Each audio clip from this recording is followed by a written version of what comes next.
Assalamualaikum warahmatullahi wabarakatuh. Alhamdulillahirabbil alamin. Alhamdulillahi wa kafa wassalatu wassalamu ala rasulillahi mujtaba sayyidina wa habibina wa syafi'ina wa maulana Muhammadinil Mustafa. Asyhadu an la ilaha illallah wahdahu la syarikalah wa asyhadu anna Muhammadan abduhu wa rasuluhu la nabiyya ba'da.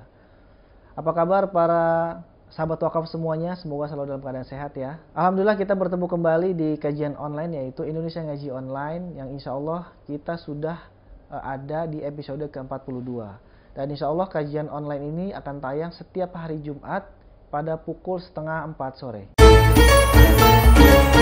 Indonesia Ngaji Online akan menyajikan tayangan dengan pembahasan tentang ilmu dan edukasi keislaman bersama narasumber-narasumber yang memiliki kompetensi dan berpengalaman dalam bidang ilmu keislaman. Insya Allah akan disiarkan secara langsung setiap hari Jumat pukul 3:30 sore hanya di channel Wakaf TV melalui kanal YouTube.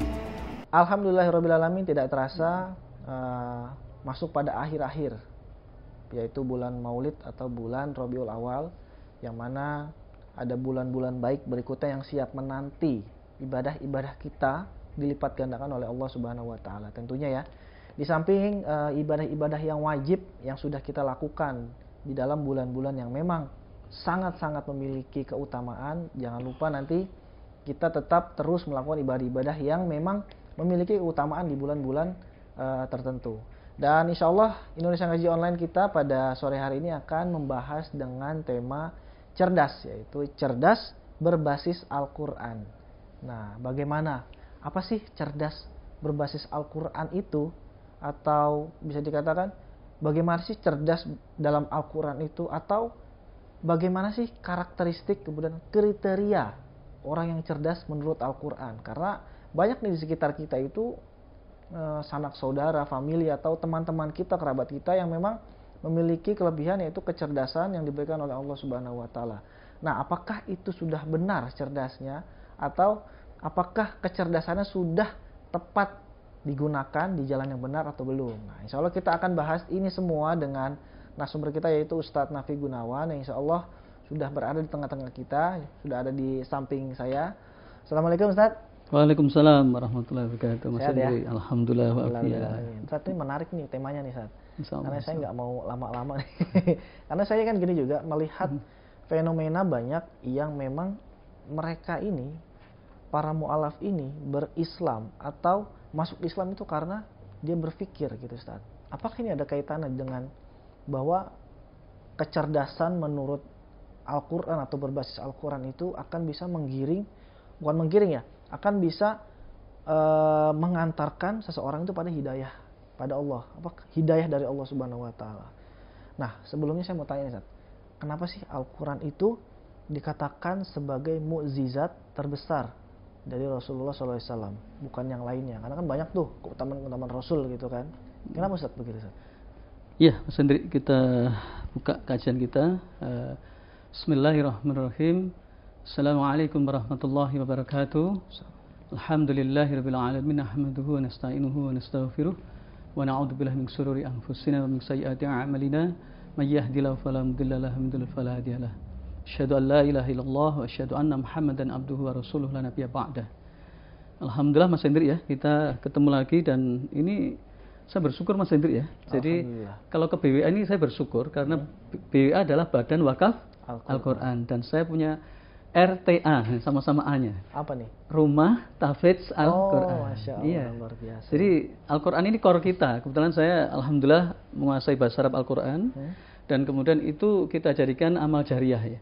Jadi kalau BWA itu di bidang Al-Qur'annya ya, tebar Al-Qur'an, maka kita ini mengembangkan yang namanya Rumah Tahfidz Al-Qur'an. Jadi kita berharap Al-Qur'an merupakan mukjizat teragung yang Allah berikan kepada Rasulullah Muhammad SAW, itu benar-benar akan dirasakan keagungannya sampai detik kali ini.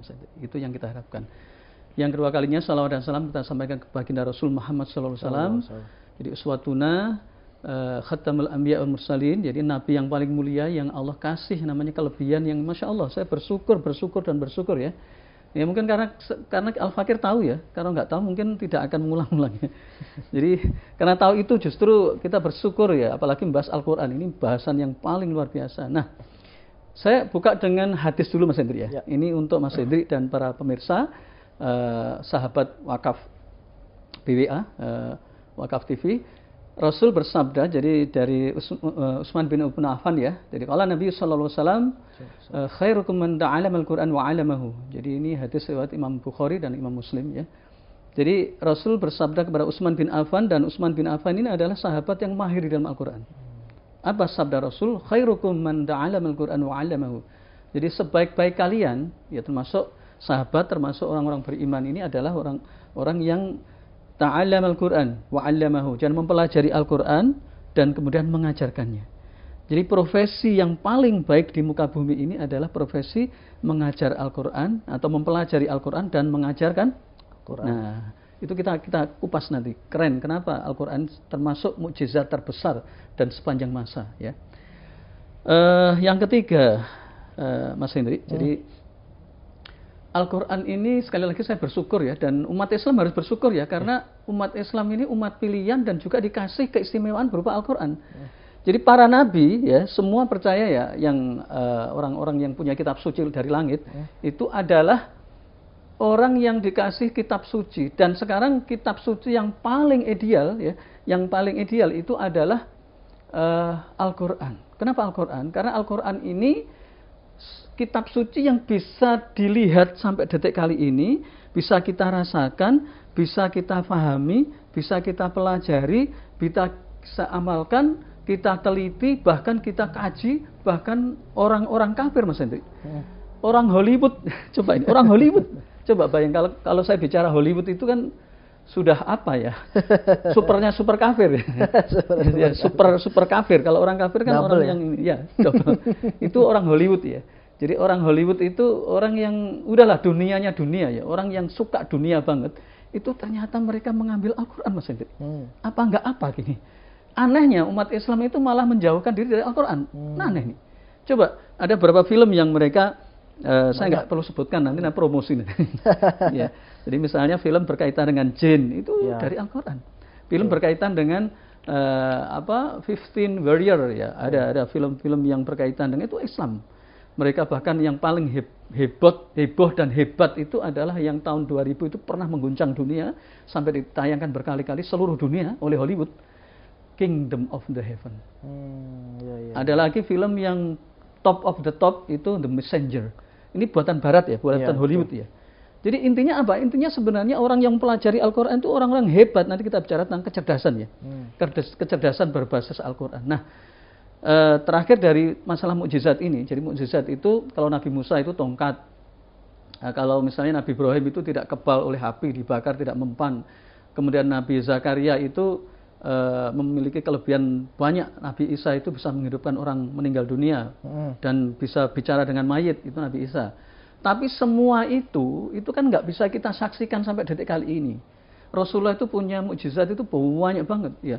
Mulai bisa bicara dengan pohon, bisa bicara dengan hewan, bisa bicara dengan malaikat, bisa bicara dengan orang yang gaib. Tapi semua itu kan hanya dalam sejarah, catatan sejarah. Rasulullah itu pernah mukjizatnya ya, itu ngasih kurma ya Mas Hendri, kurma di piring. Kemudian itu bisa dimakan oleh 60 sahabat. Ya. Masya Allah, luar biasa ya. Nah, tapi semua itu hanya kita bisa baca di kisah tarikh, kisah sirah nabawiyah dan kisah-kisah lain yang itu hanya sebuah gambaran atau cerita ya. Tetapi yang luar biasa adalah Al-Quran. Jadi Al-Quran ini sumber dari segala sumber ilmu pengetahuan, sumber dari segala sumber hukum, sumber dari segala sumber ilmu pengetahuan, kesehatan, kemudian pendidikan, kemudian sosiologi, kemudian geografi, kemudian apalagi antaraksi. Ya, astronomi, geologi dan semuanya. Jadi tidak ada yang tidak dari Al-Quran. Ya. Contoh begini ya, orang dunia terkagum-kagum dengan kedokteran. Ya. Misalnya dokter A misalnya, itu dokter A itu belajarnya kepada Ibnu Sina. Ya. Baik dari referensi maupun kuliah. Jadi orang Barat dulu itu belajarnya di Universitas Cordova ya, di Spanyol, dan Spanyol itu pernah didirikan negara Islam selama 7 abad. 7 abad, jadi 700 tahun ya. Itu luar biasa ya. Jadi kecerdasan ini yang membuat saya bangga, saya terus semangat untuk mengkaji Al-Quran, menebarkan Al-Quran dan mengkajinya. Bahkan kalau kita teliti ya, pernah saya sampaikan dalam pengajian saya di mana-mana ya, itu jangankan jauh-jauh ya. Per huruf Mas Hendri, per huruf ya. Misalnya Bismillahirrahmanirrahim, itu ada kekuatannya. Ya, bismillah, ba menggunakan ba. Ba itu ternyata ketika dikupas itu memiliki kekuatan yang luar biasa ya. Bismillah ya. Jadi bismillah itu kenapa didahulukan dengan bismillah sebelum alhamdulillah? Itu Allah mengajarkan kepada kita bahwa lakukan segala sesuatu itu dengan bismillah. Supaya Allah kasih yang namanya berkah ya. Bismillah dengan asma Allah. Jadi kalau mau minum bismillah, mau ke sini tadi bismillah. Mas Hendrik dari rumah bismillah. Kemudian mau ngomong bismillah. Mau bahkan mohon maaf ya, mau jima dengan istri bismillah. Mau nolong orang bismillah. Mau yang paling sepele apa Mas Hendrik? Yang paling sepele. Makan bismillah. Ke kamar mandi bismillah. Bismillah tapi dari luar ya. Dari luar. Atau bismillah dari luar kemudian berdoa kamar mandi. Ya, Allahumma inni a'udzubika minal khabuthi wal khaba'is dan seterusnya. Bismillah, begitu buka Allahumma inni a'udzubika dan seterusnya. Jadi kalau kita menggunakan bismillah ini keberkahan Mas Hendrik. Berkah itu artinya apa? Orang barat gak akan ngerti berkah ini. Berkah itu sesuatu yang kita butuhkan ya, bukan kita inginkan. Jadi kita butuhkan itu keberkahan. Jadi misalnya gajinya itu cuman 5 juta, tapi anaknya 10 dan cukup, semua bisa kuliah, semua pintar dan seterusnya, itu berkah namanya. Jadi Al-Qur'an itu di dalamnya mengandung kekuatan yang dahsyat sekali, di mana Al-Quran itu dikaji oleh seluruh umat manusia, para saintis, para orang intelektual, ya, bahkan yang lebih aneh lagi di Oxford University, kemudian di Amerika University di Amerika sana. Jadi kalau Universitas Amerika yang Mas Hendrik ketahui apa ya? Boston University, kemudian apalagi? Harvard tadi udah ya. Oxford Inggris. Harvard, Harvard. Berkeley. Ya. Ternyata di sana itu menyimpan Al-Quran, Mas. Oh gitu. Al-Quran ada. Coba dicek. Al-Quran kemudian ada gambarnya hakim. Jadi Al-Quran sama Muhammad. Cuman mereka kan nggak tahu Muhammad, Nabi Muhammad dikasih patung. Jadi itu segala sumber. Jadi mereka itu secara ilmiah, nanti kita bicara ilmiahnya ya. Itu adalah mereka mengakui Al-Quran itu adalah segala sumber ilmu. Ya. Jadi jangankan orang pinter ya, orang se-Hollywood tadi itu film-film semua itu ngambil dari idenya dari Al-Quran. Banyak. Kalau kita nggak bicara tentang film ya. Kita bicara Al-Quran. Wah, luar biasa tadi penjelasan Al-Quran itu seperti itu. Bahkan sampai tadi dikatakan banyak film-film Hollywood itu yang bersumber dari Quran gitu ya. Cuman hanya saja pengemasannya yang berbeda gitu ya. Tapi asalnya dari Quran. Dan saya juga tadi mengutip bahwa ketika kita melakukan sesuatu disertai dengan Allah gitu kan, disertai dengan aturan-aturan Islam gitu kan, disertai dengan Al-Quran tentunya, itu akan menimbulkan atau melahirkan keberkahan. Dan keberkahan itu adalah sesuatu yang kita butuhkan. Jadi benar Tat, kalau yang saya pikir itu ketika Rasulullah SAW gitu ya Teteh, contoh nih ya misalkan, beliau itu kan ketika awal-awal dakwah itu kan membutuhkan orang yang memang kuat ya Tat ya. Betul. Kuat dari sisi pengaruh fisiknya juga ya. Betul. Waktu kan Rasul itu berdoa kepada Allah itu, ya Allah mohon untuk entah Sayyidina Umar atau satu lagi saya lupa, Abul Hakam yang masuk Islam. Ternyata Allah kabulkan Umar bin Khattab. Nah, apakah itu bisa dijadikan contoh gitu Ustaz? Daripada kalau ketika kita menyertakan Allah dalam atau Al-Quran di dalam setiap kehidupan kita. Apakah seperti itu Ustaz? Ya. Jadi betul Mas Hendri ya. Jadi ini bukti akan kita kupas nanti ya. Rahasia hidayah gimana? Kenapa orang itu dapat hidayah, yang lain tidak Mas Hendri ya? Yang tadi contohkan itu memang itu ada doanya. Jadi Rasulullah itu berdoa kepada Allah minta supaya agama Islam itu dikuatkan oleh Umaraini. Jadi 2 Umar. Jadi Umar Ibnul Khattab dan Abul Hakam atau Abu Jahal ya, kalau Jahal itu karena bodoh nggak mau ya. Tapi sebelumnya saya tambahi dulu saudaraku sekalian, para sahabat Wakaf TV yang insyaallah dimuliakan oleh Allah, bahwa Rasul bersabda lewat Abdullah bin Mas'ud. Kalau tadi Utsman bin Affan ya, khairukum man ta'amal Quran itu Utsman bin Affan. Kalau ini Abdullah bin Mas'ud, wa qala Nabi sallallahu alaihi wasallam, man qara'al Qur'ana yata'aka falahu ajroni ala kulli harfin lam aqulu alif lam mim harfin walakin lam harfin alif harfin lam harfin mim harfin. Itu artinya barang siapa yang baca Al-Qur'an itu dengan cara gagap, Mas Hendri ya. Ini contoh yang paling rendah ya. Jadi contohnya orang yang gagap Bismillah atau misalnya begitu ya. Itu dapat pahala 2 pahala. Ya, 2 pahala. Itu yang paling rendah dulu ya, paling rendah. Ini contoh paling rendah. Nanti kalau paling tinggi hebat lagi nih. Nah, lam aqulu alif lam mim harfun walakin alif harfun lam harfun mim harfun. Rasul bersabda, aku tidak mengatakan alif lam mim itu 1 huruf, tetapi alif 1 huruf, lam 1 huruf, mim 1 huruf. Jadi kalau Mas Hendri baca surat Al-Baqarah, itu kali berapa itu? Banyak itu. Banyak, 200 lebih ayat kan. Itu 2,5 juz. 2 juz setengah betul. Wah, Al-Baqarah itu banyak 8 halaman lebih Ustaz ya. 16 kayaknya ya. 25 lembar. Berarti 50 halaman. 50 halaman. 1 halaman itu sekian, ini huruf lah ya, bukan ayat ya. Huruf per huruf. Jadi kalau orang gagap itu per huruf itu dikasih 2 pahala. Itu orang gagap ya. Kalau Mas Hendri bukan 2, 10, 20, 30 per huruf. Ya, makanya contohnya paling rendah itu. Contoh orang gagap, ya kan ada orang Bismillah, kan itu gagap. Nah, tapi kalau Alhamdulillahirabbil alamin Ar-Rahmanir-Rahim. Nah, itu lain lagi. Nah, sekarang saya menjawab pertanyaannya Mas Hendri tentang Umar. Itu ada rahasianya. Mari kita kupas. Benar Mas Hendri. Jadi kalau orang itu mendapatkan hidayah, itu semua itu karena Allah memang ya. Betul. Dan Allah pun melihat hambanya. Jadi ada hadis qudsi. Hadis qudsi adalah firman Allah yang tidak ada di dalam Al-Quran. Itu namanya hadis qudsi. Jadi kalau Allah Ta'ala, Ana ingdadoni abdibi. Aku ini tergantung pada prasangka hambaku.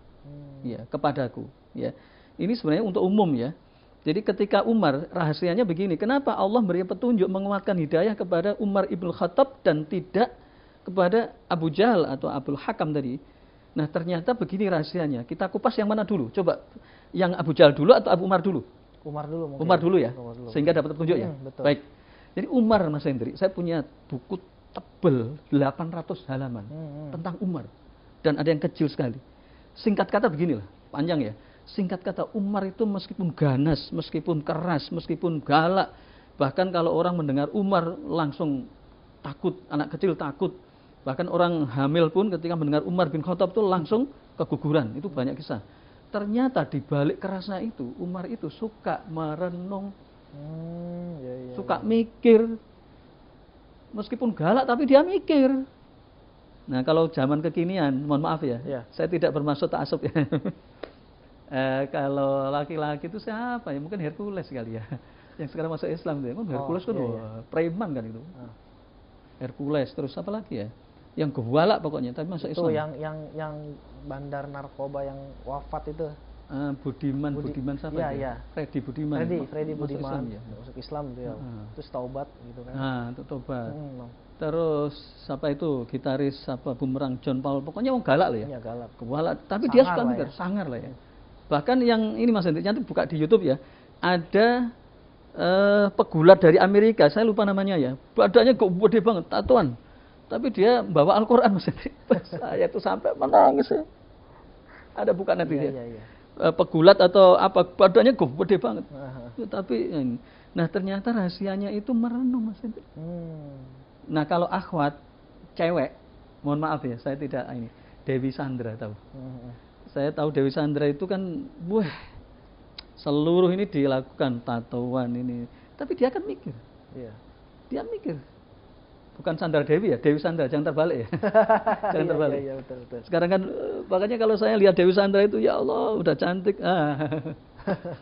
Tapi ini contoh ya. Contoh aja. Nah, buka rahasia. Jadi kita buka rahasia kenapa orang memberi hidayah, kenapa Allah memberikan hidayah pada Dewi Sandra, kok tidak pada itu. Tapi kok ini, nah itu ada rahasianya. Jadi Umar ibn Khattab itu suka mikir. Nah, itu yang paling banyak itu dia merenung. Orang lain nggak tahu kalau dia suka merenung. Dia merenung, apa hidup ini? Apa ini?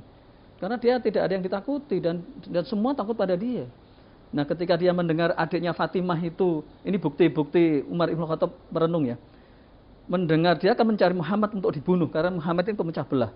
Singkat kata kemudian dia ketemu dengan sahabatnya, ngapain kamu cari Muhammad? Adikmu Fatimah aja masuk Islam. Akhirnya dia marah, nggak cari Muhammad, cari adiknya.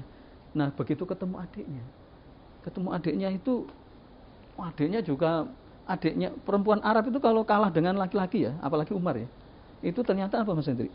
Ternyata adiknya itu berani Mas Hendri. Fatimah itu langsung, ngapain bang? Ngapain kamu cari anu? Sana. Akhirnya ketika adiknya ditampar sama Umar itu, adiknya melawan ya. Umar mikir loh, ini adikku kok bisa melawan, kekuatan apa ini? Jadi ternyata Toha, itu surat Toha itu. Jadi surat Toha itu yang menjadikan Umar Ibn Khattab itu berubah drastis. Oh bener. Akhirnya ketika mau masuk Islam disuruh mandi dulu, kasih lembaran Toha. Ya. Jadi ma anzalna alaikal Qur'ana litasqa. Tidaklah aku turunkan kepada Muhammad Al-Quran untuk susah. Jadi Al-Quran itu untuk mudah, bukan untuk susah. Nah yang kedua adalah Abul Hakam atau Abu Jahal tadi ya. Abu Jahal itu orang cerdas Mas Hendri. Ininya keren. Cerdas, hebat, pinter, kayak Umar Ibn Khattab lah. Pokoknya cerdas lah. Terus kenapa kok dikatakan digelari oleh Rasulullah sebagai Abu Jahal? Cerdas tapi nggak mau menerima kebenaran. Itu namanya bodoh. Kenapa Abu Jahal bodoh sampai dapat mendapatkan gelar Abu Jahal? Padahal dia itu bangsawan Abu Jahal, Abu Al-Hakam. Itu ganteng, bangsawan, kaya raya, cerdas, pokoknya sempurna lah ya. Apa kata dunia kalau dia ngikuti Muhammad dan Muhammad itu keponakannya? Jadi gara-gara dia mengikuti keponakannya itu, kalau ikut Muhammad, gengsinya Mas Hendri. Iya, gengsinya betul. Nah itulah saudaraku sekalian, jadi kalau kita itu dapat gelar Abu Jahal, itu gengsi, ya gengsi. Jadi itu ya kisahnya Umar dan Abu Jahal. Jadi gara-gara gengsi. Padahal Abu Lahab dan Abu Jahal ini kan dua-duanya sama paman Nabi ya. Dan kedua-duanya itu mendengarkan Al-Quran Mas Hendri. Jadi meskipun mereka memusuhi Muhammad, tapi mereka itu cinta Al-Quran. Suatu malam mereka sembunyi-sembunyi mendengarkan Rasul menyampaikan Al-Quran. Jadi Rasul menyampaikan Alhamdulillahirabbil alamin. Misalnya surat Al-Baqarah ya. Alif lam mim dzalikal kitabul la raiba fihi dan seterusnya. Maka Abu Jahal datang ke sini, Abu Lahab datang ke sini. Besoknya sama, datang ke sini dan sini.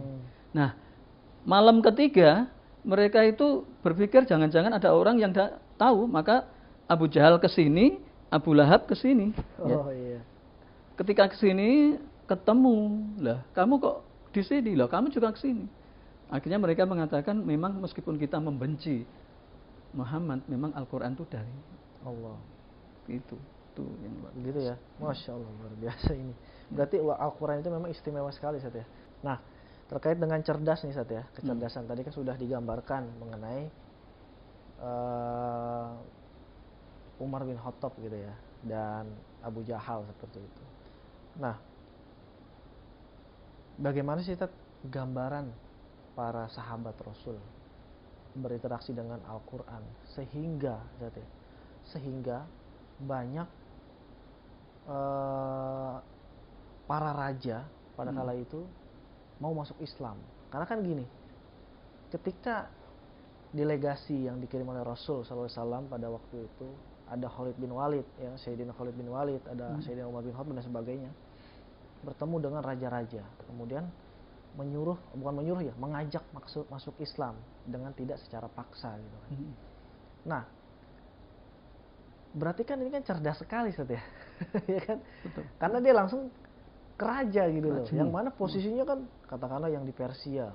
Ya kan kalau di Persia itu kan kita katakan dalam riwayat buku-buku sejarah itu mahkotanya Raja Kisra saja itu bukan dia tuh bukan memakai mahkota tapi dia yang dipakaikan. Jadi mahkota itu diikat saat gitu kan kalau menurut buku yang saya baca itu. Jadi mahkota itu diikat di 4 sisi, kemudian rajanya itu masuk begitu saat.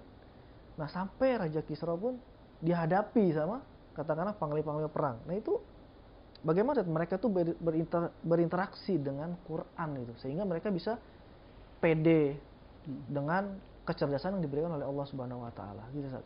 Iya. Bagus Mas Hendri, pertanyaan yang luar biasa ya. Nanti saya contohkan dan saya buka rahasianya ya. Betul. Nanti kalau Mas Hendri Al-Fakir mengamalkan, subhanallah. Jadi Kenapa rahasianya di dalam Al-Quran itu yang pertama kali ya, periode Mekah ya, itu adalah keimanan ya, tauhid ya. Jadi la ilaha illallah Muhammadur Rasulullah. Jadi bahkan di dalam banyak ayat itu, terutama surat Al-Makkiyah dan lebih-lebih lagi itu juz ke-30 ya. Misalnya qul a'udzu birabbin nas, malikin nas, ilahin nas, min syarril waswasil khannas, alladzi yuwaswisu fi sudurin nas, minal jinnati wan nas.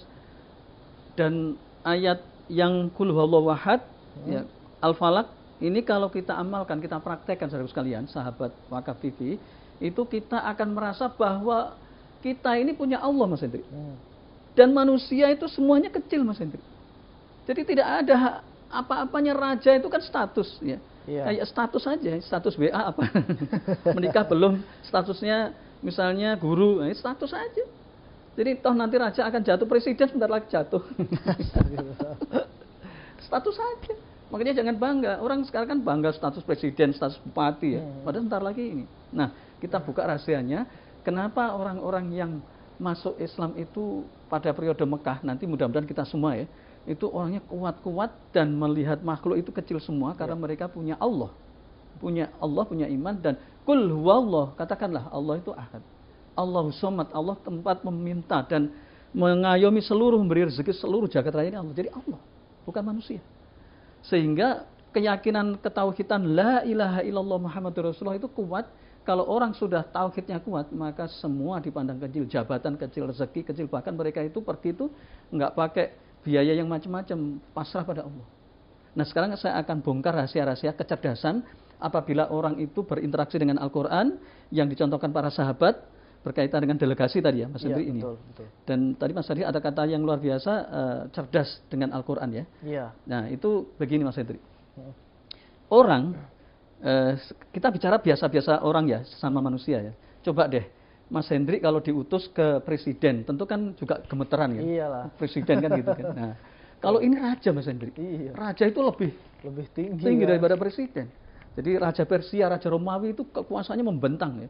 Jadi Romawi Barat itu pusatnya di Roma, kekuasaannya Portugis ya sampai ke Italia, sampai ke Konstantinopel, dan Romawi Timur itu Konstantinopel sampai ke Syam, ya mendekati Mesir itu, wah besar, berapa negara kalau sekarang? Banyak negara. Kalau dulu cuma satu. Jadi raja ini nah, kalau orang itu kemudian diutus, ini kan nggak semua orang bisa Mas Hendri, ya kan? Dan nggak semua orang juga berani. Nggak semua orang juga berani. Jadi cerdas, berani, kuat, tauhidnya sempurna kan? Itu dia. Nah, kita buka rahasianya. Pertama, sahabat ini tidak semua sahabat, artinya sahabat yang berpotensi ya, punya potensi. Satu. Yang kedua, mereka tauhidnya kuat. Jadi ibaratkan menghadapi orang itu ini. Yang ketiga adalah cerdas. Nah, itu dia. Cerdas. Kenapa orang yang diutus itu mesti cerdas, dan kenapa orang yang dengan Al-Quran itu mesti cerdas? Ini kita buka rahasianya karena Al-Quran itu mengajarkan pada kita bahwa la ilaha illallah Muhammadur Rasulullah. Tidak ada Tuhan kecuali Allah, maka Allah kasih yang namanya keberkahan tadi. Kita akan cerdas. Jadi kalau seandainya saya pun tidak dengan Al-Quran, saya tidak bisa seperti ini Mas Hendri. Saya tidak bisa menjawab pertanyaan-pertanyaan sulit, tapi dengan Al-Quran, insya Allah saya bisa menjawab pertanyaan yang sesulit apapun. Nah, ada satu kisah Mas Hendri, ini kecerdasan ya para sahabat ya. Ini Mas Hendri akan geleng-geleng nanti. Nah, karena raja, saya agak sedikit lupa ini, apakah Persia atau Romawi ya. Jadi raja ini juga cerdas, namanya juga raja ya. Dia kalau nggak salah Persia ya.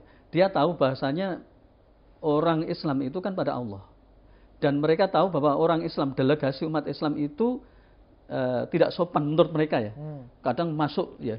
Jadi delegasi umat Islam sahabat ini masuk ke tempat raja itu pakai kuda Mas Hendri. Saking beraninya dan saking luar biasanya. Nah, kemudian raja ini menggunakan tik ya, supaya dia tunduk, karena semua masyarakatnya tunduk pada dia. Ya tunduk-tunduk gini. Maka dibuatlah pintu Mas Hendri. Jadi di depannya raja gitu, itu ada pintu. Pintunya dibuat sengaja kecil ya. Pendek ya. Pendek. Gitu ya.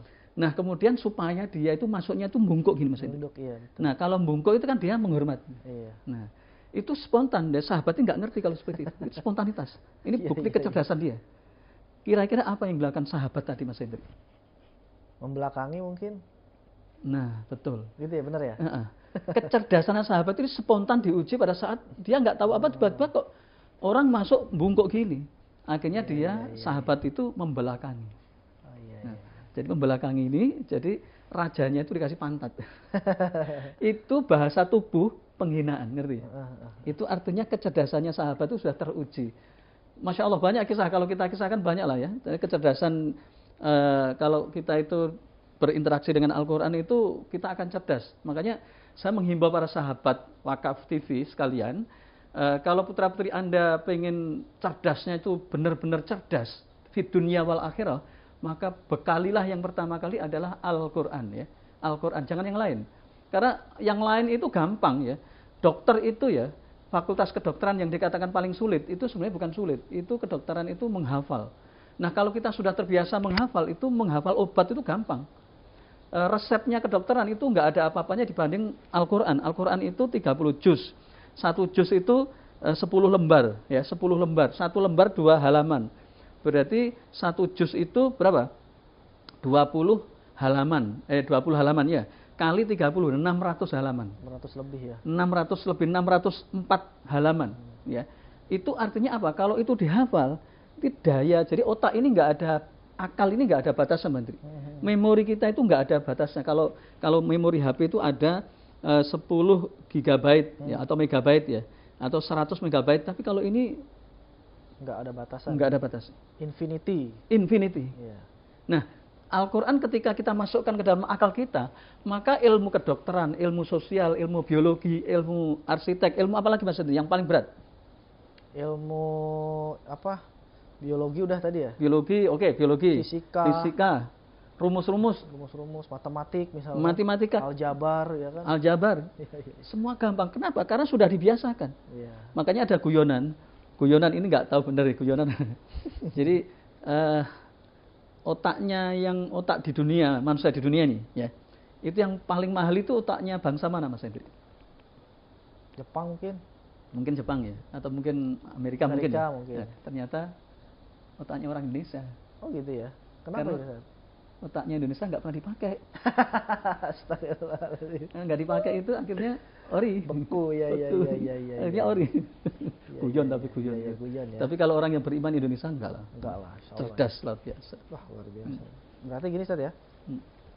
Tadi kan disebutkan bahwa sahabat yang memunggungi raja itu, ketika diutus menjadi delegasi, itu kan spontanitas ya tadi kan Ustaz bilang begitu. Berarti siapapun yang dekat dengan Al-Quran, seluruh kegiatan hidupnya itu akan dibimbing oleh Allah. Karena kan tadi kan spontan kan? Spontan. Karena spontanitas itu nggak mungkin tiba-tiba muncul. Ya kan? Karena kita juga nggak mungkin tiba-tiba ada. Kalau tidak ada Allah Subhanahu Wa Taala yang menciptakan itu. Benar nggak kayak gini, Ustaz? Benar ya? Iya. Wah, luar dibimbing. Oke, Ustaz, selanjutnya nih, Ustaz ya. Kenapa sih, Ustaz, orang-orang yang memang dia itu mahir gitu kan lah. Katakanlah kayak siapa yang tadi disebutkan Ustaz Felix Xiao, terus Ibunda Irena Handono, kemudian siapa lagi yang memang beliau-beliau ini memiliki kecerdasan yang bisa diakui ya, nasional juga diakui ya. Itu semuanya itu dekat dengan Al-Quran. Kenapa sih, Ustaz? Apa memang sunnatullahnya begitu atau memang gimana gitu? Ya. Insya Allah. Jadi begini Mas Hendri, ini kita bisa jawab kenapa orang-orang yang masuk Islam lewat Al-Quran ya. Betul. Itu orang-orang cerdas ya. Sahabat Wakaf TV yang insya Allah dimuliakan oleh Allah. Jadi ini bisa diamalkan di rumah supaya putra-putri kita cerdas. Maka biasakan, habitkan dengan Al-Quran. Karena Al-Quran itu Masya Allah. Jadi kita sudah mengalami, mengkaji, mendalami, bahkan menyampaikan, sudahlah. Pokoknya Al-Quran Mas Hendri ya. Tinggal saya mau sampaikan, saya buktikan. Pertama, Hajah Irina Handono atau Felix Xiao atau Cat Steven ya, atau yang sekarang lagi hebat itu saudaranya Tony Blair, mantan Perdana Menteri Inggris. Kalau nggak salah But siapa itu saya agak lupa, Irina But ya kalau nggak salah ya. Itu mereka adalah orang-orang yang jenius Mas Hendri. Ya, orang-orang jenius. Jadi orang kalau masuk Al-Quran, masuk mu'alaf dengan melalui berpikir itu orangnya cerdas Mas Hendri. Beda dengan orang yang lahir ceprot Islam. Kadang-kadang nggak mikir. Al-Quran dibaca saja nggak ngerti maknanya, ya itu Masya Allah. Ya. Jadi kalau kita lihat, ternyata Al-Quran ini mengajarkan pada kita berpikir. Bahkan di dalam surat Al-Imran, surat Al-Baqarah itu tafakkaru, afala ta'qilun, afala tatabakkarun, afala tatafakkarun, afala tadadabbarun, afala ya'qilun, itu maksudnya sama ya. Apakah mereka tidak merenungi bagaimana afala yang duruna ilal ibili kaifa khuliqat? Apakah mereka tidak berpikir bagaimana ibil itu adalah unta, khuliqat, diciptakan. Ya. Wa ilas sama'i kaifa rufi'at, dan langit itu ditinggikan. Wa ilal ardi kaifa sutihat, dan bumi dihamparkan. Itu semua adalah bentuk perenungan. Ya. Jadi kalau misalnya kita bicara tentang karya seni misalnya, film, itu hasil perenungan Mas Hendrik. Adanya misalnya apalah misalnya Harry Potter atau apa misalnya, itu hasil perenungan. Misalnya Kingdom of the Heaven itu perenungan. Dan juga melewat ide dari Al-Quran. Ya. Jadi kecerdasan itu diperoleh dengan belajar merenung. Jadi seluruh sahabat itu cerdas. Kalau nggak cerdas, nggak mungkin mereka hafal Al-Quran 30 juz. Orang hafal 30 juz kok dikatakan tidak cerdas kan nggak mungkin. Iya, betul. Bahkan ada sahabat itu menguasai 60 bahasa, Mas Hendrik. Masya Allah. Mas Hendrik berapa bahasa? Saya 2. Jawa sama Indonesia. Saya 6. Masya Allah, luar biasa ya. Apa aja Ustaz? Jawa, Indonesia. bahasa Indonesia, Arab, Inggris, bahasa isyarat. Dan satunya bahasa tidak tahu apa. Bahasa diam. Enggak, itu guyon ya. Tapi yang jelas bahasa Arab dan Inggris alhamdulillah kita bisa ya. Dan itulah saya cerita ya. Kalau saya cerita berarti alhamdulillah pengalaman tadi saya sampaikan bahasa Arab itu Masya Allah ya. Bahasa Inggris saja saya guru ya. Dosen bahasa Inggris itu bahasa Inggris enggak ada apa-apanya sama bahasa Arab.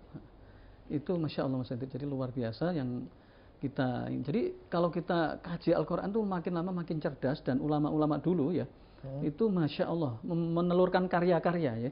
Kalau kita bicara cerdas tingkat umum ya, tingkat logika, maka orang yang cerdas adalah orang yang misalnya bisa menjawab pertanyaan paling sulit, atau orang yang mengeluarkan karya-karya banyak, atau orang yang memiliki kemampuan berdebat, berdiskusi. Maka seluruh sahabat, ulama-ulama pilihan itu melakukan itu semua ya. Saya kasih satu contoh ya, Imam Abu Hanifah ya. Nanti Mas Hendrik tanya aja lah ya. Imam Abu Hanifah ini tabi'in ya. Beliau adalah orang yang cerdas. Pertama, kenapa cerdas? Karena hafal Al-Quran, hafal hadis. Nah, beliau tidak terjun di bidang hadis, tapi terjun di bidang fikih. Fikih ini lebih berat daripada hadis. Karena syaratnya ahli fikih atau tafakuh fiddin atau mufti yang bisa berfatwa itu harus menguasai Al-Quran dan hadis. Ya, otomatis hadis dikuasai. Nah, suatu saat begini, beliau ditantang oleh orang yang berfaham komunisme. Jadi faham komunisme itu dari dulu sudah ada ya. Jadi faham kebendaan, faham tidak ada Tuhan ya. Ditantang. Imam Abu Hanifah sama ahli komunis tadi dipertemukan di satu tempat ya, disaksikan banyak orang bagaimana konsep Islam dan bagaimana konsep komunisme yang anti Tuhan kan gitu kan. Ya. Setelah disepakati bla bla bla, maka banyak orang tuh, ratusan bahkan ribuan orang mendengarkan, namanya juga Imam Abu Hanifah, dan ini namanya juga tokoh komunisme terkenal ya. Begitu pada saatnya itu Imam Abu Hanifah nggak datang Mas. Lama ditunggu, kemudian setelah itu datanglah. Nah ini si komunis ini bangga, wah kalah dia, kalah. Dia telat ini kan, dia nyerah ini. Begitu Imam Abu Hanifah duduk dan saksikan, ini belum dimulai ya, belum. Beliau ngomong, hadirin, tadi saya terlambat karena rumah saya dan tempat sini itu dihalangi oleh sungai, sungai Tigris. Tigris ya. Nah, pada saat saya menyeberang sungai itu tiba-tiba ada pohon. Pohon itu tumbang dengan sendirinya. Kemudian pohon itu terpotong-potong dengan sendirinya. Kemudian pohon itu membentuk sampan dengan sendirinya. Kemudian saya naik di atas pohon, di atas sampan itu. Kemudian sampan itu berjalan dengan sendirinya sampai di seberang sungai, kemudian saya jalan. Apakah Anda percaya dengan apa yang saya sampaikan ini? Wah, bagaimana mungkin pohon tumbang sendiri, terpotong-potong sendiri, membentuk sampan sendiri? Nggak mungkin, Anda bohong, Anda kan gitu kan? Apa masuk akal Mas ini? Kan nggak masuk akal kan? Masa pohon tumbang dengan sendiri? Kan pohon tumbang itu kan dipotong. Oke lah, kalau pohon tumbang itu mungkin kena angin ya, pohonnya tua ya. Tapi membentuk sampan ini masa bisa? Meja ini kan ada yang buat, ya kan? Iya, Kursi ada yang buat. Nggak mungkin meja ini terbentuk sendiri ini, ya kan? Iya. Kemudian oleh semua mengatakan nggak mungkin. Kemudian oleh Imam Abu Hanifah dibantah. Kalau sampan yang kecil aja itu tidak mungkin terbuat dengan sendirinya, bagaimana dengan jagat raya ini? Bumi yang seisinya langit, masa ini ada dengan sendirinya? Bisa dipahami ya? Artinya apa? Artinya meja kecil ini pasti ada yang buat. Iya. Terus bumi ini lebih jauh, lebih rumit, masa ada dengan sendiri? Kan mustahil, pasti ada yang membuatnya. Diskusi belum dimulai, ini sudah kalah. Ya. Orang komunisme sudah kalah. Akhirnya orang komunisme kalah telak dan oh iya memang langit yang luas, bumi, bintang gemintang ini semua ada yang membuat. Allahul ladzi la ilaha illa huwal hayyul qayyum la ta'khudhuhu sinatun wa la nawm. Khalaqas samawati wal ardo ya. Allah menciptakan langit dan bumi dan seterusnya. Ya, para sahabat wakaf, berbicara tentang cerdas berbasis Al-Quran, tentunya memang sudah kita bahas bahwa memang Al-Quran itu adalah sumber kecerdasan yang memiliki peran yang sangat penting dalam keberlangsungan hidup manusia. Siapapun manusianya, agama apapun, itu menjadi sebuah petunjuk dan arahan ya tentunya, karena kan itu sebuah guidance gitu kan. Nah, kemudian ketika Al-Quran ini sudah menjadi petunjuk, sudah menjadi arahan, nah bagaimana dengan saudara-saudara kita yang ada di pelosok-pelosok negeri, di pelosok-pelosok Nusantara, pulau-pulau terpencil yang memang mereka membutuhkan Al-Quran. Dan ceritanya yang memang kita dapatkan dari teman-teman BWA atau tim BWA yang kesana itu jauh sekali lokasinya, yaitu ada di Pulau Lemukutan, yaitu di Provinsi Kalimantan Barat. Ada satu pulau namanya Pulau Lemukutan. Di sana itu memang bisa dikatakan jauh ya, terpencil, dan di situ potensi Islamnya itu besar. Dan BWA alhamdulillah berhasil mendistribusikan Al-Quran sampai ke sana. Masya Allah, luar biasa. Jadi memang misi BWA adalah di samping untuk membumikan Al-Quran, tentunya untuk mencerdaskan umat dengan Al-Quran, ya, seperti yang sudah kita bahas tadi. Nah, kita akan sedikit lihat videonya seperti apa pendistribusian Al-Quran di Pulau Lemukutan, Kalimantan Barat. Silakan.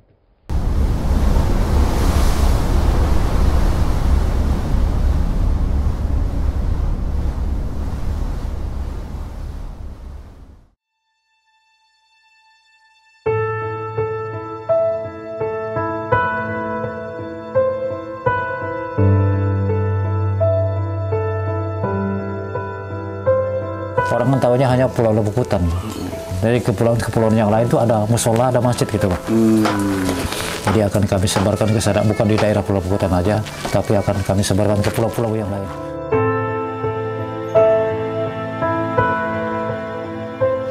Kalau yang sebanyak ini belum pernah ada. Barusan ini ya. Iya, makanya saya ini akan nyebarkan, tadi kan saya bilang dengan kawan-kawan itu kita akan sebarkan ke seluruh surau, ke seluruh masjid yang ada di Pulau Lemukutan dan di antara kepulauan-kepulauan kita.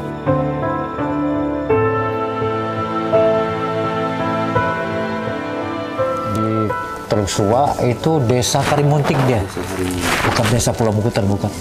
Tapi itu tidak tersentuh di situ. Al-Quran kemarin kita sholat di situ, Pauni singgah di situ, tidak ada Al-Quran tuh di hanya satu ya tertempel.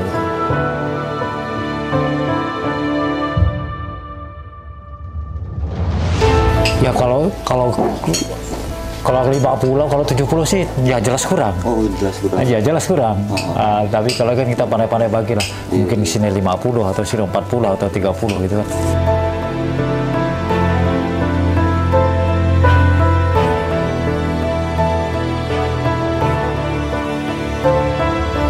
Saya mengajak kaum muslimin dan muslimat khususnya untuk kita sama-sama berikan wakaf Al-Quran ini sampai ke pelosok-pelosok agar pahalanya mengalir untuk kita juga, untuk di dunia dan di akhirat kita nanti.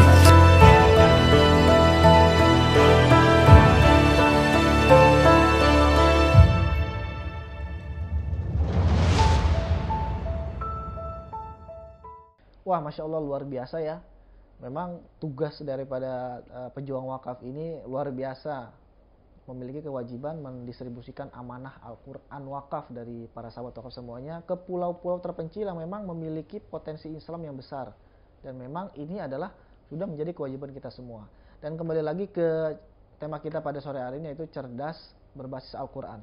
Nah, Ustadz Nafi Gunawan, terkait dengan cerdas berbasis Al-Quran ini, bagaimana nih? Ya, ini mungkin pertanyaan terakhir mungkin ya. Bagaimana output ya, ketika orang-orang itu sudah dididik dengan Al-Quran? Bagaimana outputnya? Kemudian bagaimana pengaruhnya orang-orang ini loh, ketika dia sudah dididik dengan Al-Quran dan menjadi cerdas karena Al-Quran? Gimana Ustaz? Ya, ini pertanyaan bagus sekali Mas Hendrik ya. Sebelum saya jawab, akan saya jelaskan definisi cerdas dulu ya. Betul. Pertama, definisi cerdas secara umum ya Mas Hendrik ya. Secara umum itu artinya universal ya. Ya. Yang semua agama, semua manusia, semua bangsa akan paham bahwa cerdas itu adalah bisa menjawab pertanyaan yang paling sesulit apapun, itu cerdas. Dan akan menghasilkan karya-karya yang banyak. Entah karya tulis, karya cetak, buatan, karya manusia dan seterusnya, itu namanya cerdas. Intinya kalau orang tidak cerdas tentu tidak akan bisa mengeluarkan karya ya. Itu secara umum ya, universal. Nah, kemudian kalau secara ilmu hadis, jadi Rasul bersabda, atadrumal wal qayyis, apakah kamu tahu sahabat orang yang cerdas itu? Jadi Rasul menyampaikan orang yang cerdas adalah al-qayyis man dana nafsahu wa amila lima ba'dal maut. Wal ajiz man atba'a hawahu wa tamana alallahi tamana. Jadi orang al-qayyis, orang yang cerdas, ini dalam versi Allah dan Rasulnya adalah man dana nafsahu, siapa saja yang menundukkan hawa nafsunya. Jadi tidak mengikuti nafsu yang jahat, tapi dia itu amilah ba'dal maut, beramal untuk setelah kematian, beramal soleh ya. Kemudian wal ajiz adalah orang yang idiot, adalah orang yang hanya punya angan-angan. Ya, wa tamana alallahi tamana, hanya punya angan, ya nanti kan Allah kasih saya ampunan, Allah kasih saya maghfirah. Jadi angan-angan saja. Jadi politiknya kotor, tapi bilang nanti kan Allah nggak ngasih ampunan, istighfar ya. Dia nggak berpikir bahwa istighfarnya akan ditolak. Kenapa? Karena hartanya harta haram. Nah, itu kalau politikus ya. Kalau pedagang yang salah, maka dia menggunakan cara korupsi, cara menipu, cara gurur, maka dia akan saya bisa infak sodakoh. Nah, sodakohnya, infaknya itu tidak akan diterima karena hartanya harta haram. Dan seterusnya. Nah, itu pengertian secara agama dan secara umum. Nah, kita jelaskan secara pertanyaan tadi, outputnya bagaimana. Jadi Mas Hendri, kalau orang mempelajari Al-Quran dan hasilnya itu Mas Hendri, itu jempol istimewa. Pertama, orang kalau paham Al-Quran dan mengamalkan, maka akhlaknya akan bagus. Jadi istimewa. Jadi saudaraku sekalian, sahabat Wakaf TV, insya Allah kalau kita mengajarkan anak-anak kita itu dengan Al-Quran, insya Allah anak kita itu akhlaknya mulia, akhlaknya baik. Tentu dengan pengajaran-pengajaran yang baik ya. Yang kedua, maka dia akan cerdas. Cerdas itu pertama dia mampu menyerap ilmu apapun ya. Jadi makanya khususnya ketika putra-putri sahabat Wakaf sekalian, ketika orang tua itu pengennya anaknya kedokteran, hafalkan Al-Quran dulu ya. Nanti Al-Quran itu akan menjadi basically ilmu ya. Ketika seseorang itu sudah terbiasa mempunyai hafalan, maka ketika menghafalkan paracetamol itu apa sih? Penurun pereda rasa panas. Kemudian apa? Obat anti alergi apa? Itu contoh aja. Ya. Kan saya punya murid namanya dari kedokteran itu semua tiap hari menghafal ya. Dan kalau kayak gini itu bagi penghafal Quran mah gampang, dia sudah biasa hafal. Jadi kalau ini pengalaman Al-Fakir pribadi ya. Saya orang bahasa ya. Ketika saya menguasai bahasa Inggris, saya belajar bahasa Arab gampang. Saya belajar bahasa Sunda ya. Kumaha damang. Iraha ayah di bumi mah. atas. Dan seterusnya. Jadi saya alhamdulillah, cuman saya nggak tekuni ya kalau bahasa apa namanya Madura. Saya tadi lupa ya bilang Madura ya. Ndok Maria. Polana abid kok bisa ngucap Madura, tapi saya tak bisa polana Sunda. Itu saya lupa tadi. Jadi kalau saya tekuni bahasa Madura, sekarang Sunda. Ini. Jadi artinya apa? Kesimpulannya bahwa orang kalau mempelajari Al-Quran itu hasilnya keren. Nah, akan saya buktikan. Pertama, seluruh sahabat itu akhlak mulianya ke orang tua bagus, kemudian ke masyarakat bagus, karena di dalam Islam diajari untuk berkarya. Bahkan hadis Rasul waqala Nabi sallallahu alaihi wasallam khairun nas anfa'ul linnas, ya. Sebaik-baik manusia anfa'uhu linnas, orang yang memberikan manfaat kepada manusia. Contoh badan wakaf Al-Qur'an. Al-Qur'an ditebarkan ke seluruh Nusantara. Kemudian contoh apa lagi? Air, ya. Di Gunung Kidul, ya kan? Iya. Gunung Kidul ini berarti airnya untuk orang muslim, non muslim, iya, siapapun semuanya. Terus apalagi? Wakaf apa lagi? Kapal ya. Kapal nelayan ya. Nelayan. Terus kemudian apa lagi yang umum? Mungkin wakaf ini apa? Produktif. Nah, untuk bisnis apalah, untuk membantu orang yang kesulitan ya. Betul. Misalnya bisnis ini membantu ustadz, membantu rumah, membantu bedah rumah ya. Nanti usulkan bedah kantong Mas. Kantongnya dibuka. Badan dari program bedah kantong. Orang Jakarta tuh banyak kaya. Saya kalau melihat orang kaya itu kasihan, saya menangis. Karena dia nggak punya ilmu, punyanya harta. Iya. Kalau punya ilmu, nah harta kekayaannya nih BWA, nih apa nih. Karena sahabat Zubair bin Awam, nah kembali ke sahabat lagi. Sahabat Zubair bin Awam itu super kaya, tapi super dermawan. Wih, dapat uang karena saking pintarnya, dia 1 miliar, diberikan 1 miliar, nggak pakai simpen. Jadi sahabat wakaf, kalau kalian pengen masuk surga, jangan pikir-pikir, rezeki itu dari Allah. Jadi kalau kalian nyumbang di badan wakaf Quran, jangan pikir-pikir, jangan cuma 100 ribu, 100 juta, 200 juta. Amin. Nanti Allah kasih lagi. Ini sayang saya nggak bahas sedekah ya. Kapan-kapan di Amazing sedekah ya. Saya punya kitab tebel di Amazing sedekah. Insya Allah. Ya. Jadi sahabat semua, ketika kita membicarakan Al-Quran, maka kecerdasan luar biasa. Nah terakhir ketika karya-karya, kalau itu tadi akhlak ya, akhlak birrul walidainnya bagus, akhlak ke masyarakat bagus. Kecerdasan menghadapi para pemimpin, raja-raja itu keren dan luar biasa. Sekarang karya-karya. Saya kisahkan 3 aja lah ya.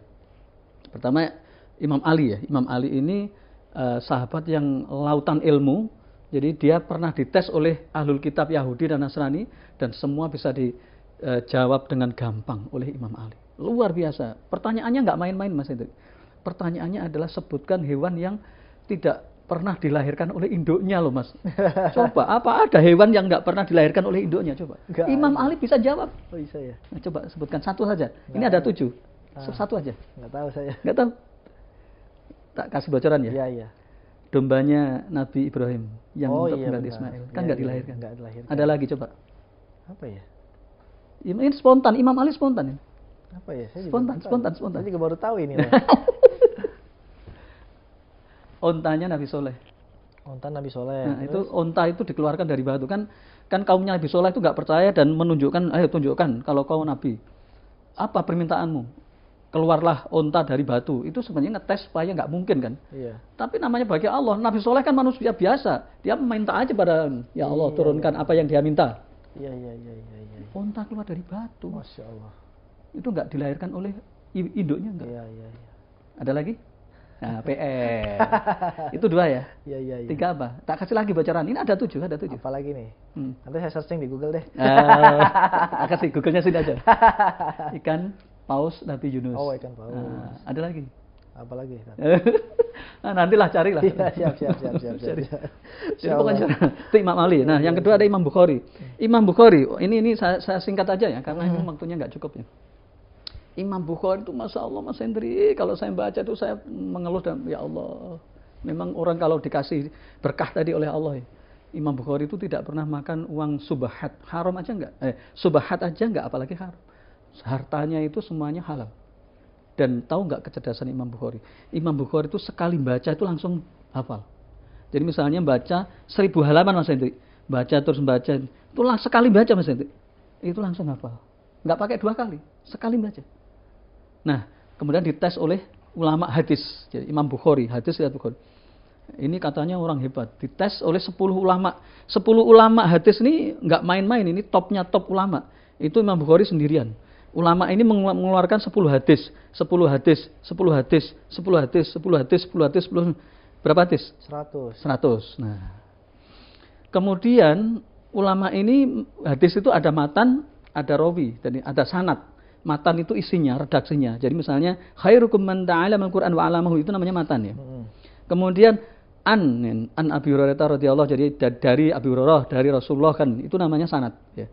Dan Bukhari itu kan 223 Hijriah. Berarti ke Rasulullah itu sekitar 200 tahun ya. Itu kan ada dari Bukhari, dari siapa, dari siapa, dari sahabat, dari sahabat, dari Rasulullah kan gitu kan.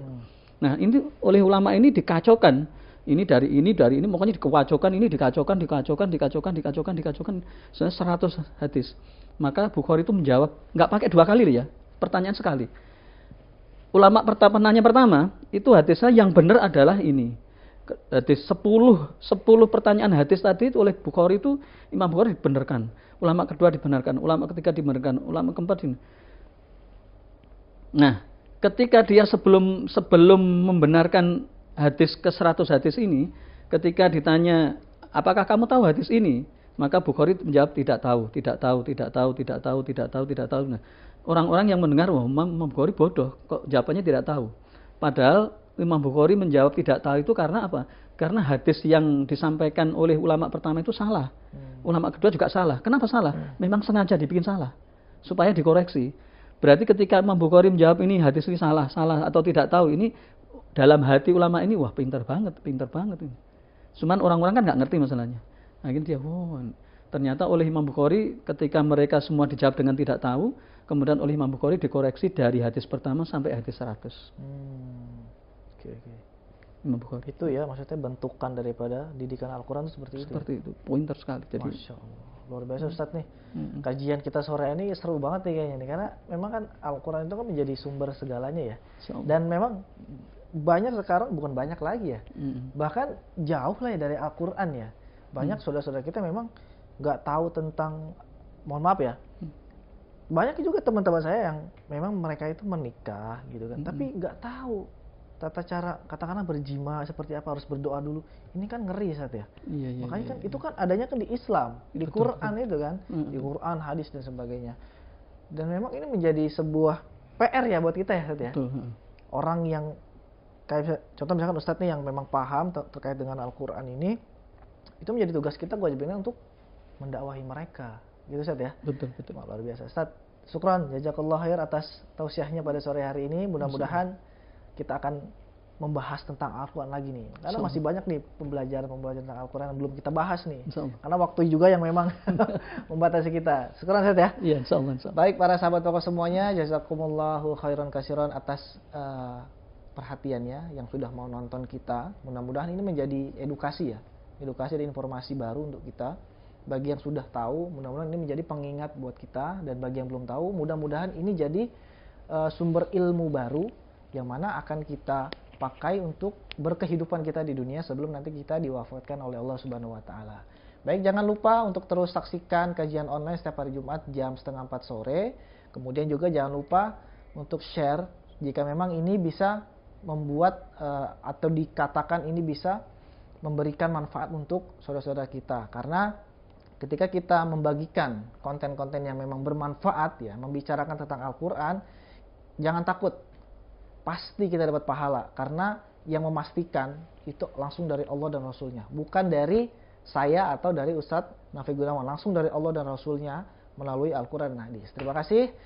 Akhirul kalam, wassalamualaikum warahmatullahi wabarakatuh.